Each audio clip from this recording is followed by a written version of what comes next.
വാർത്തകളിലേക്ക് തിരിച്ചു വരാം. ഇടുക്കി സർക്കിൾ ഫുഡ് സേഫ്റ്റി ഡിപ്പാർട്ട്മെന്റിന്റെ നേതൃത്വത്തിൽ ഇടുക്കി നിയോജക മണ്ഡലത്തിലെ കള്ളുഷാപ്പ് ജീവനക്കാർക്കും ലൈസൻസുകൾക്കുമുള്ള പരിശീലന ക്ലാസ് നടന്നു. കമ്പളികണ്ടം വൈസ്മെൻസ് ഹൗസ് ഓഡിറ്റോറിയത്തിൽ നടന്ന പരിപാടി കൊന്നത്തടി ഗ്രാമപഞ്ചായത്ത് പ്രസിഡന്റ് CK പ്രസാദ് ഉദ്ഘാടനം ചെയ്തു. ഇടുക്കി സർക്കിൾ ഫുഡ് സേഫ്റ്റി ഡിപ്പാർട്ട്മെന്റിന്റെ നേതൃത്വത്തിൽ കേരളത്തിൽ ആദ്യമായാണ് കള്ളുഷാപ്പ് ജീവനക്കാർക്കും ലൈസൻസുകൾക്കുമുള്ള പരിശീലന ക്ലാസ് സംഘടിപ്പിക്കുന്നത്. ഇടുക്കി നിയോജക മണ്ഡലത്തിലെ പരിശീലന പരിപാടി കമ്പളികണ്ടം വൈസ്മെൻസ് ഓഡിറ്റോറിയത്തിൽ നടന്നു. Food safety Idukki circle officer Saiju K Ramanath അധ്യക്ഷത വഹിച്ച യോഗം കൊന്നത്തടി ഗ്രാമപഞ്ചായത്ത് പ്രസിഡന്റ് CK പ്രസാദ് ഉദ്ഘാടനം ചെയ്തു.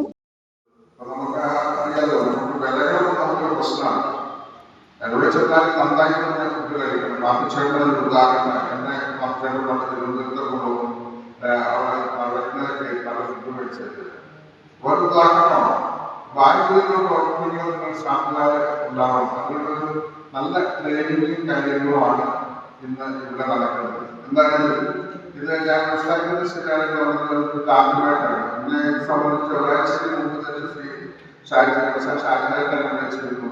2 ദിവസം ചെയ്താലും അദ്ദേഹവും വിളിച്ചു. എന്നാൽ ഇതിനുള്ളൊരു പ്രവർത്തനം കാര്യങ്ങൾ നടത്തുന്നത് ഫുഡ് സേഫ്റ്റി ഉദ്യോഗസ്ഥർക്കാണ്. Thankamani range excise inspector Rahul John മുഖ്യപ്രഭാഷണം നടത്തി. Food safety training partner Salju Peter class നയിച്ചു. ആശംസ അർപ്പിച്ച് ഹൈറേഞ്ച് ചെത്തുതൊഴിലാളി യൂണിയൻ ജില്ലാ പ്രസിഡന്റ് NV ബേബി, വ്യാപാരി വ്യവസായ ഏകോപന സമിതി ജില്ലാ secretary Shaji Kanjamala, toddy shop licensee association ജില്ലാ പ്രസിഡന്റ് VS ബിജു, ലൈസൻസി പ്രതിനിധിമാരായ മാത്യു കുര്യൻ, ഷാജി തോമസ് എന്നിവർ സംസാരിച്ചു. ഇടുക്കി നിയോജക മണ്ഡലത്തിലെ നിരവധി കള്ളുഷാപ്പ് ജീവനക്കാരും ലൈസൻസുകളും പരിപാടിയിൽ പങ്കെടുത്തു. News bureau, Idukki.